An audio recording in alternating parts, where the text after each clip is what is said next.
think they have one backstage from somewhere. It just wants me to be the only person that's supposed to do this, and I don't like that. Yeah. So we're just waiting. for the So audio the to one go thing back. that's not hooked up or doesn't seem like it's working Should I plug and unplug it maybe? is, yeah, give it a try. It's ESPN. Very entertaining. Hey, the Red So you Sox might won have 2 out of to, 3. under video, That's all that matters. oh, the little arrow, Yeah, or I'm sorry, the audio. it's on. Yep, but it's not connecting it to, so click on that, and then what we want to do is, When I worked in Kennybunk, we used to refer to Tuesday night selectmen's meetings as the comedy night. why isn't it? Well, so something's not working.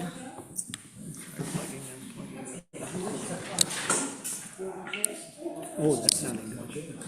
Well, that's just saying that that's turning on and off, that doesn't necessarily, oh, there we go.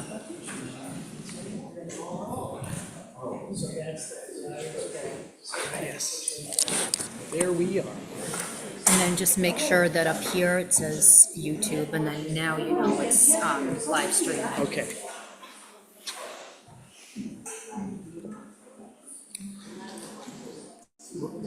We're live. As opposed to, Dan. the alternative is really poor. We're welcome. This is the planning board. I'm going to call the meeting to order. And the first order of business is to approve the minutes of the April 22nd, 2025 meeting. I'm going to, in the interest of time, I'm going to table that for the next meeting. The next meeting and just move forward because I know a number of people have various to catch and we want to make sure we maximize time for the public hearing. I'm Aaron Julian, I'm chair of the planning board. Paul Valeska and Colin Herbert with the planning board. We have 3 items on the agenda tonight for public hearing. We've got applications for shoreline zoning, shoreline stabilization project from Kyle Lake. We have another shoreline zoning application for shoreline stabilization from Carlos and Renee Nottebohm. And we have a site plan review for an application for the Spiegel Library and the community hall. So just a few things to know for each of the hearings so that you understand how we're going to do things. For each hearing, we're going to open the public hearing for each of the applicants. We're going to start with Leg. The applicant is going to be able to speak first and present their application. The board will then ask the applicant any questions it has. The public will then have an opportunity to speak. Please address your questions to the board. You'll have 5 minutes. Get everything you want to say in that 5 minutes is my recommendation to you, because you may, unless we have questions that we seek answers to, you will likely not have another chance to speak. So make your statements after the applicant, or after the public's had an opportunity, then the applicant will have an opportunity after all the public has finished speaking to respond to any of the issues that have been raised. When you do get up and speak, if you do decide to speak, there's a little green X on the floor, or what remains of a green X. Please stand there and state your name, address, and speak loudly, and people will be able to see you online and hear you, and that's a good thing. At the end of that, we will close the public discussion, and then the board will deliberate.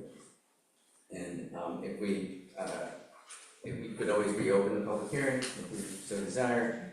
And if we ask any more questions, the applicant will have an opportunity to respond to questions we ask, say, of the town's CDF, code enforcement officer. So that said, We'll move on to the first application, public hearing on shoreline zoning application on behalf of Kyle Lake for the stabilization of shoreline located at 15 Broadreach Road, Chevegan, Maine, map I-07, lot 059, consisting of a combination of riprap and vegetative plantings along approximately 360 feet of shoreline, and ask if the applicant is here. Yes. And you have the floor. Stand, yes. Hi, good evening, everyone. I'm Tim Forrester with Flycatcher, here on behalf of the applicant, the Legs. So this is a proposed shoreline stabilization project. As stated, it consists of a couple different approaches. The area to the southwest is rather steep, unvegetated, fully exposed bluff. And then as you round the corner and go to the north past the dock, it does taper off down in there before continuing along to the adjacent parcel, which is all the way around the corner. That area was recently mapped. It wasn't on the original sanding maps, but there's a sanding in there as well. So that was something that we respected on the north end. Really, on that north piece, the whole dock, if you look at it now, the original stringers came right into the land, and they're probably 10 to 12 feet behind where the stringers are just hanging.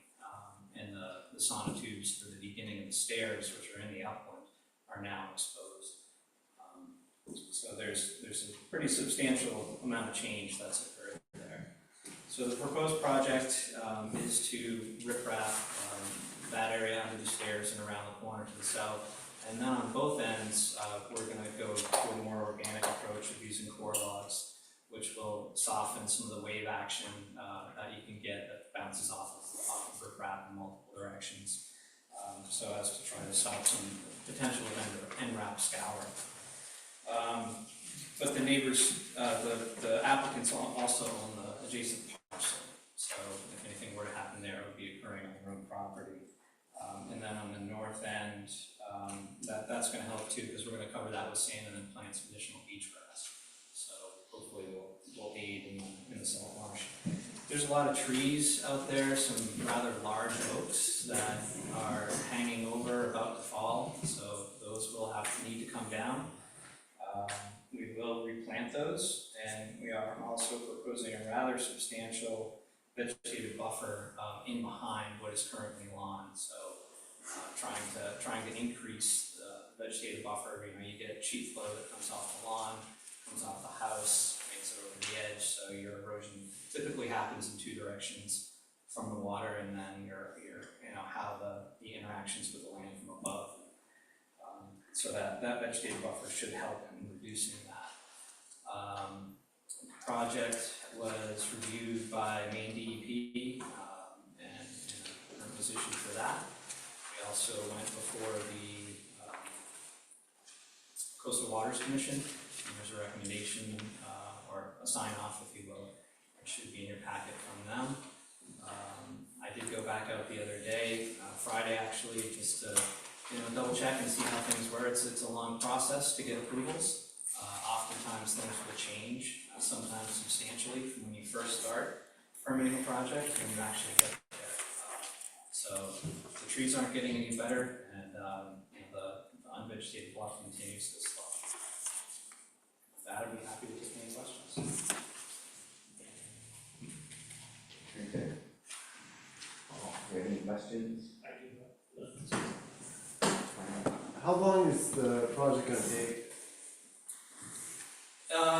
It should probably take it'll be under a month, so probably 3 weeks for the riprap project, and then the core logs will come in afterwards. Gotcha. And then the spring, at this point, it's most likely going to get constructed. The harder stuff will happen in the winter, and then the plantings will probably happen next spring. Cut down those oak trees that are like overhanging it, That'll happen now, yeah. If they can be saved, we would. Yeah. They're way too jeopardized at this point. Do you have any questions? I have a question for you on construction. Yep. You write here, you have the construction plan, the contract will have a main DEP erosion control certified individual on site during all construction activity.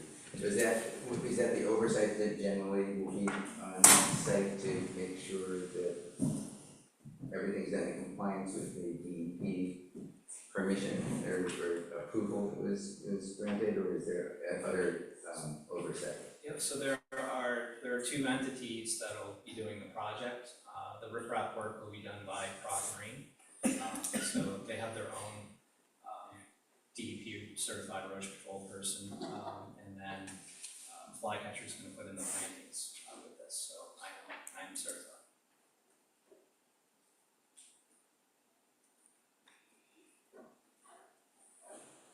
May I ask the applicant to speak a little more loudly Yes, ma'am. and hear from us?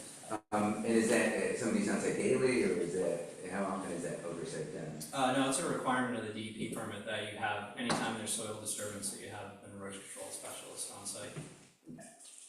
Thank you. That's all I have for now. Thank you. And we have obviously the application from the forest that was posted on the town website, and just note that there's, the application was noticed, and notices were sent to people within 1,500. It took an ask you if that was 1,500 feet, not 500 feet. Correct, so the ordinance requires that notifications be sent to abutters within 1,500 feet of the property.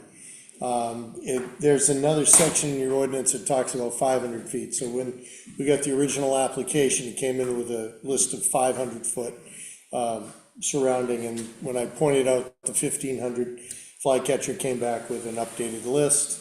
Staff also updated it as well and made sure that it was the most accurate we have today. And that's Paul Demers, the code enforcement officer of the town of G. Thank you. You're welcome.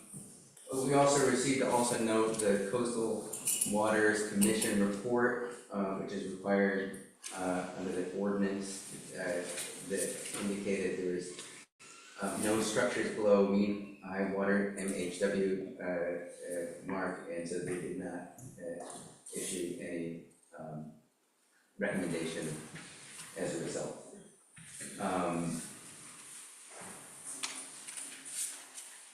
So now, have you done your presentation? I am.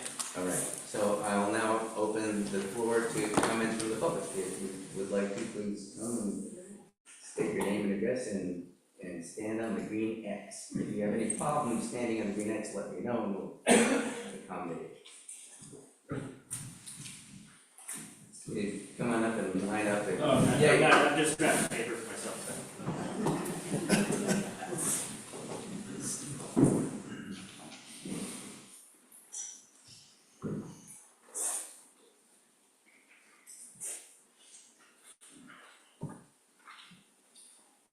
I have a couple of questions or comments, I'm not sure exactly what they are. The first is, when I looked at the list of the abutters, I didn't see the town of Shabig. And the town of Shabig owns, I just want the record to show, the town of Shabig owns 10 feet above high water and all the way to low water. We have a deed that's registered in the Registry of Deeds in 1980 from Monroe Hamilton, who was the developer of that. So I just wanted to make sure that everybody was aware of that. And my other question was, when, Aaron, when you just said something about coastal waters, said nothing was going below mean high water, I was a little confused on the application about the 5 feet into the above that was going to be beyond high water, all right. and maybe somebody can explain that. Okay. Because I was, Could I ask you to state your name, just oh, I'm so we sorry, have, Donna Damon, all right. 13 Fenderson Road, I'm sorry. If I could ask briefly, could you describe roughly start and end of the town's property? They start approximately at the end of the Garrodi, between the Garrodis and the legs, Mhm. and they go all the way beyond Chip Evans. So It's 1,500 feet. it is in the easterly direction, it's not in this area of activity. Well, I didn't, when they talked about 2 lots, I don't know whether they own a lot that was in that original division. Monroe Hamilton kept the end of the point out of that, but, so I'm not sure about that one lot, whether that was part of the original lot or whether it's a different lot of record. Do you know that? I do not. Okay, so if the town, if it's a different lot of record, the town may own that. And when Jim Emery had to do this, when he had we had to go to town meeting. But I'm not sure, because I didn't know they had an extra lot in there. Thank you. Thank you. So if anybody can explain that or. Any other public comment? I didn't get my explanation about the high water from, We'll okay. get that. okay. I'm gonna just take all the comments and then we'll get to Thank you. discussing that. Any other public comment? Come on right up.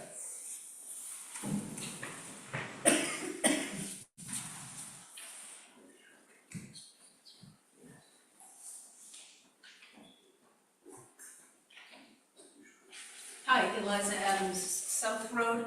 My question is to Flycatcher, when you described that there's the riprap and on either end is the core logs. And you said, but if there's any problem with erosion, it will happen on the adjoining, the next lot, which is owned also by the lakes. Is that a concern that happens? And so just direct your comments to To the you. board, and then we'll let the applicant answer it after everyone's made their comments, just so you can get. Okay, so thank you. I would like to have an understanding of what was meant by that. Okay. Thank you. Thank you. Thank you. Any other questions, comments? All right, so, we're gonna turn now to the applicant to respond to those two comments. Hi, Tim Forrester. So the first question was from Donna Damon, and that was, her question pertained to the amount of fill in the coastal wetland. So there are two lines in the plan, if you look at it, and one delineates the highest astronomical tide, and the other is mean high water. So we do propose fill below the highest astronomical tide, but not below mean low water. So that's where the 5 feet is. The high tide comes all the way into the toe of the slope, so it continues to erode. We did look at alternatives of trying to, retreat and move backwards, but the volume of material that you'd have to remove in order to do that is huge. It was on the orders of hundreds and hundreds of dump trucks. So I hope that answers your question. And then Ms. Adams, your question related to core logs and what happens at the end. So oftentimes when wave action comes in and strikes at high tide or during a storm surge, when it hits riprap, it refracts in many different angles, both left, right, up, and down. So you can get toe scour, you can get side scour, and you can get an end effect, depending on what they call an end effect. And that's really related to how the angle of the wave comes in and how it reflects off the rock. And because you have something that's like unprotected next to it, there can be an accumulation from the angles of the water, and it increases erosion on that end. So one of the ways to deal with that is with using core logs. That's a completely organic approach. So you're not striking hard surface, you're striking an organic log.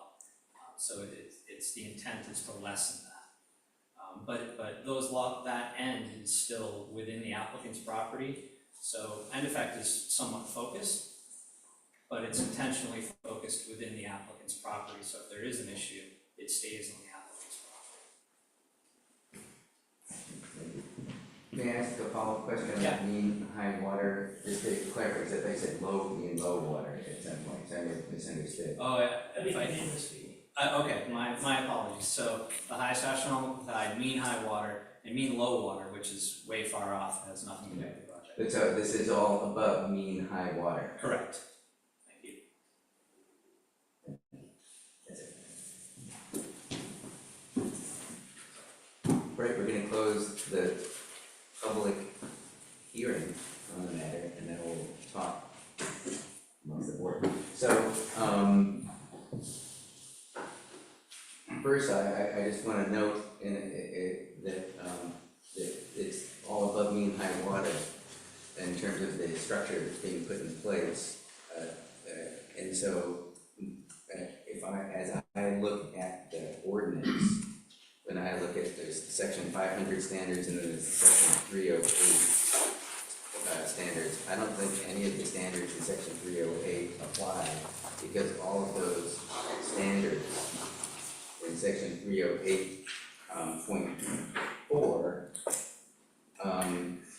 apply to uses extended, or shoreline stabilization extending beyond the normal high water line of a body. So waters or wetlands, and so as I read it, and we'll go through the factors, section 308.4 A through M don't apply to this project. I don't know. And I mean, they all seem to be, I would say you're not incorrect, but I would certainly, they are part of the impact of soil stabilization. That's, the uniqueness of your ordinance is that generally 308 is looking at structures, piers, docks, wharfs, etc. right, And the way your ordinance is written, soil stabilization or shoreline stabilization is included, hence the reason that the Coastal Waters Group also had to review this. although, I mean, it says to look at it, but, you know, they also found that the project, there were no structures below the mean high water mark, so, and my guess is what we have to look at in terms of all the section 500 standards, 504C, are the standards that we use, which, a bunch of which are listed in the application. I think that's the primary set of standards that we go by. Yeah. Which include issues, you know, kind of more general issues on that, but, you know, I think it's just the nature of the ordinance, the way it's written, it doesn't seem to address structures below. My suggestion is, you're correct in that you could note it's not a structure, but I would certainly recommend to you that you go through each of those, whether the finding is there's no impact or something that simple, so that the record actually identifies that you did look at them. Yeah, I mean, well, we'll look at them, but Yeah. I think that all of those section pieces are not applicable under the ordinances, the way it's written. Correct. Mr. Pleasure, that we have received the application that addresses 308, and we can review 504 now or later. How do you wish to do that? I mean, I think that there's some similarities, although different language. I mean, that's how I read it. I think we have, looking through it, I think we have section 500, 504C standards, which apply, which are kind of like the general catch-all standards. I think we have there's section 316 on revegetation, which is referenced. I think it's referenced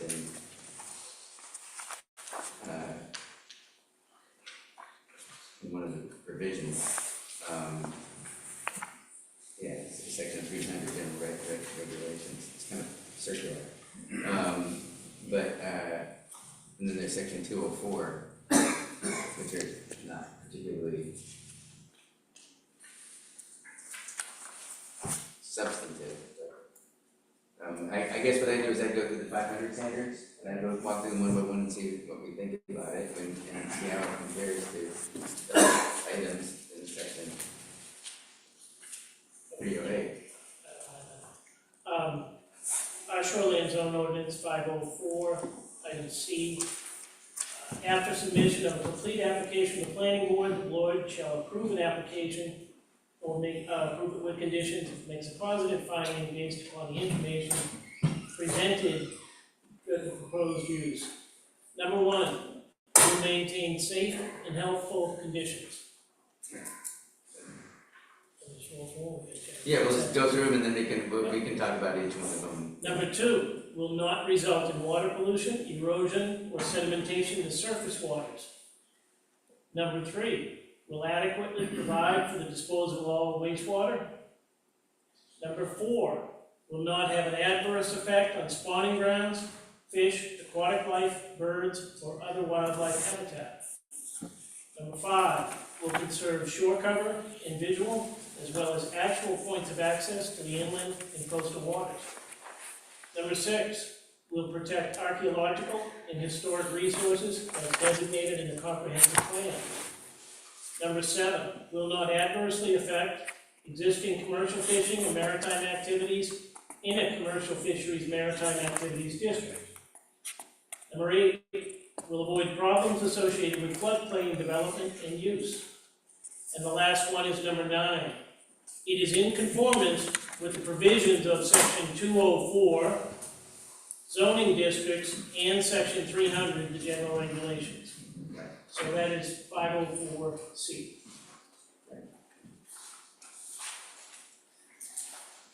So I would,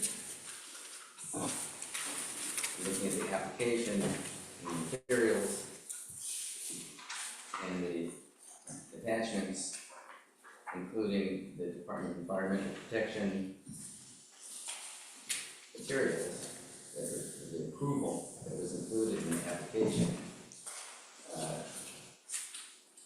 I would say that one, the first issue, at least off the top of my head, will maintain safe and healthful conditions. It seems that the application indicates that there will be no unhelpful or unsafe conditions created as a result of all the work and activity and soil activity, and construction activity that will be going on, including the DEP letter reviewing all of the activities that will happen there and the materials provided by the applicant. And that's how I say it. Do you see any differently? All right, so why don't we vote on that condition, or that first standard 501c3(1). All those in favor of saying the reasons I stated it is seems to comply with that, say aye. Aye. Opposed? None. It's unanimous.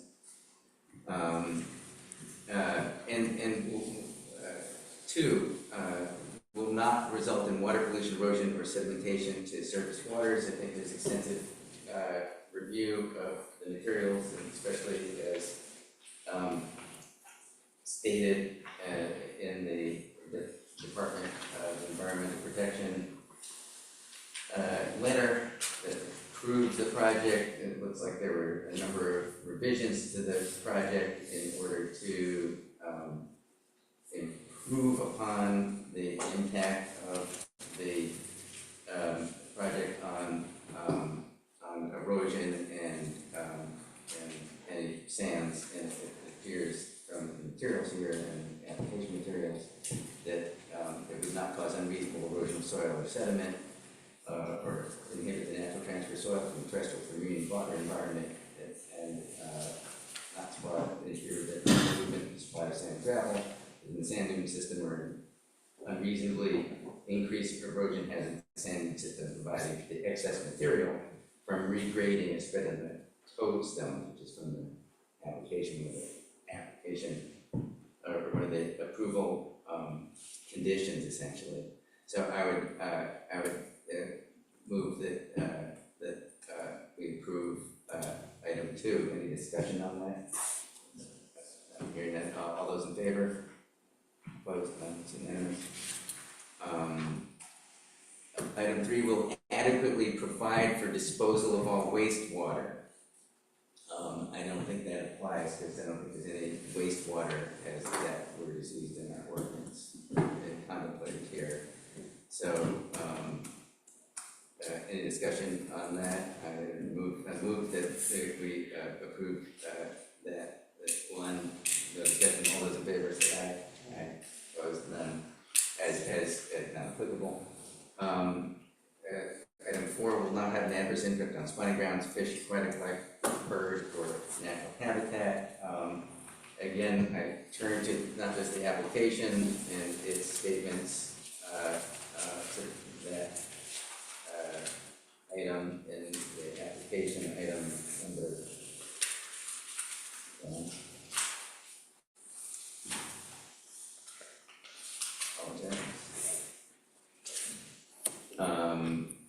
item C and item C, there will not be, might effect on fisheries, but also turning to the DEP item on page, what is 6 of 14, where they say the Department of Planning activity will not unreasonably harm the significant wildlife habitat, freshwater, wetland, plant habitat, bird, invasive plant habitat, aquatic or adjacent upland habitat, travel border, freshwater, estuarine. I've never said that word before. I love it. Or marine fisheries or other aquatic life. And I don't see any evidence that there'll be any other impacts on anything else in there. I think there is, and so based on that, I would move to approve it. I guess I should move to do this as a second, doing this all the time. But the second, any discussion? All those in favor? Right, so that's, meets that. Item 5 will conserve shore cover and visual as well as actual points of access to inland and coastal waters. I'd say that all the materials provided and the indication of the all the revegetation and the revegetation plans that are anticipated will address the shore cover and visual issues. In addition, all the erosion is pulling everything down, and so improving that would help with shore cover and visual as well as actual points of access to inland and coastal waters. I'm not sure that's an issue, those last things. I haven't heard anything, haven't seen anything that indicates there's any access to inland and coastal waters at that point. It's on land, and there's no water there that goes in. So I move that we vote to approve that that standard, that this application meets that standard. Second, any discussion? All those in favor? Opposed, unanimous. Item 6 will protect archaeological and historic resources and designated in the comprehensive plan. I may be misremembering, but I thought there was some maybe confusing applications. But there is. There's a Penobscot letter from the Penobscot Nation, or not a letter, but a communication from the Penobscot Nation in the packet, indicating that there's no impact on the structural, historic, architectural, archaeological significance. It's not suited to the Penobscot Nation. In addition, I think that's all there is in there. So I didn't hear any testimony of any other issues there.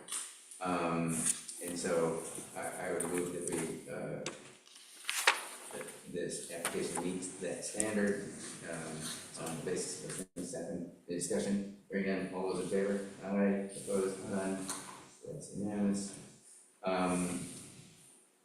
7, it will not adversely affect existing commercial fishing or maritime activities in commercial fisheries and wildlife activities district. I don't think this is in the commercial. It is not, it does not have that overlay. Right. So this is simply not applicable, and thus I would move it, make a motion that it is not applicable, and thus it meets that standard, since it's not in that zone. Any discussion? Second discussion. All those in favor? Aye. At 8 will avoid problems associated with floodplain development and use. I don't think there's any Specific comments on that, but I also don't hear any concerns related to see anything that's in the floodplain. They will need to have a floodplain permit associated with this as well as part of that. That would be just through my office. Okay, all right, After assuming it's been approved through here. right, okay. All right, so,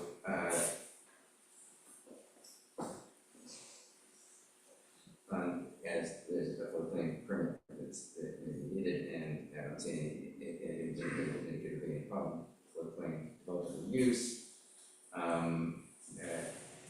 don't think they meet that standard. All right, discussion, all those in favor? Unanimous. 9 is in conformance with provisions of 204 zoning districts and the Secretary of General Regulations. So zoning district, I think the question is in the zoning district, which is over here. And that's why we're in this meeting, is planning board provision, or planning board jurisdiction to approve this structure. And then connection 300, I think all those have to do, all the relevant pieces have to do with the, yeah, just making sure that work is done appropriately. And so,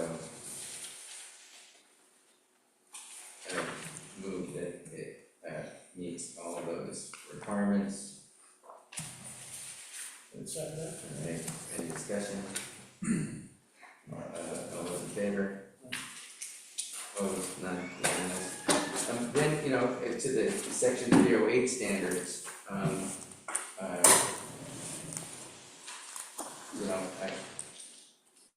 like I said, I don't think they apply, so I don't think, really, but I think we're required to go through each one and say they don't apply. And vote on it.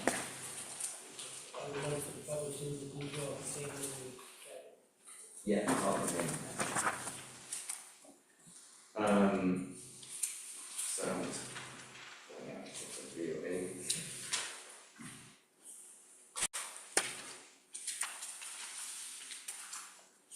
There we go. So, section 308, point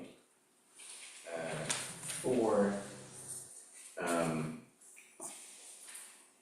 308.4A, again, access to the shore shall be developed on soils appropriate for such use. This is, if it's, all of these are standards for piers, docks, floats, wharves, bridges, and other structures and shoreline stabilization uses extending over and beyond normal high water line of the body of water. And as we noted before, if you look at the maps that were provided by the applicant, all of the work is proceeding above mean high water. And that's all supported by the town, it should be the Waters Commission statement in their document, say shoreline stabilization, no structures below mean high water, MHW mark, I'm assuming that means mean high water. And so on that basis, I would move that item A isn't applicable. I'm just gonna, and assuming you seconded it, and if there's any discussion on any of these items, otherwise we'll move through quickly.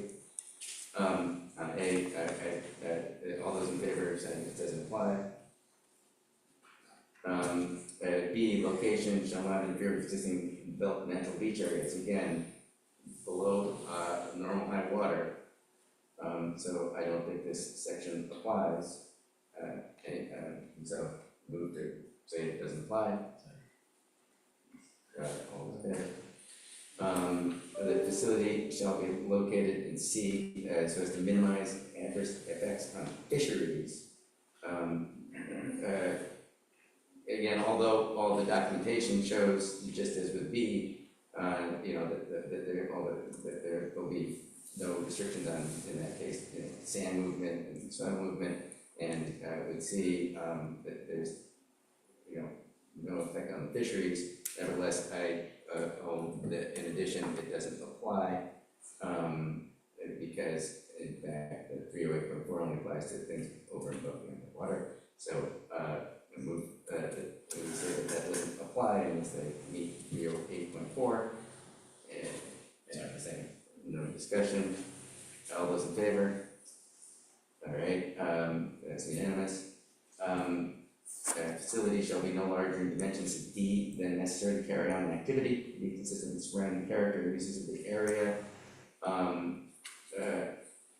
Even though the application, it indicated 5 different versions of attempts to sort it out in different configurations, and also indicated a number of changes to the shape and structure that was put in after comments from 2 other state agencies, changing the shape and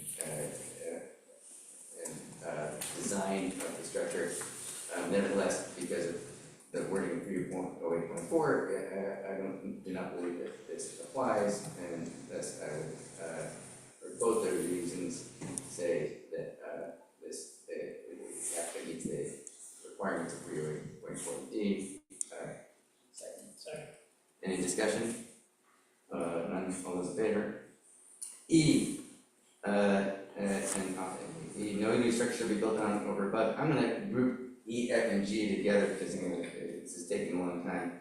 And I think they're all of the same type. E, F, and G all have to do with new structures built on, over, or abutting your ductwork or other stock or other structure. So E has to do with structure, you can't do that except as an operational necessity. F says no new structure is built on structure, and G, except in commercial fisheries district, structures built on, et cetera, shall not exceed 20 feet in height. Again, all 3 of those are not applicable because there's no structures on the actual thing that's being done.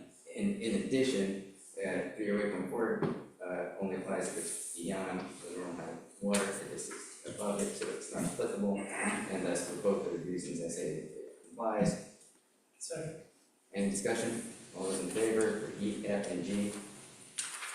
H, lighting. There is none. There is none, so no lighting, so for that reason and the other reasons stated before, it's not applicable. Move that it needs that. Second. Any discussion? All those in favor? Unanimous. I shall not, structure shall not unduly interfere with passage along intertidal zone in order to protect established colonial rights of fishing, trawl, and navigation. Again, it's all above mean high water, so it doesn't apply. In addition, we're talking about this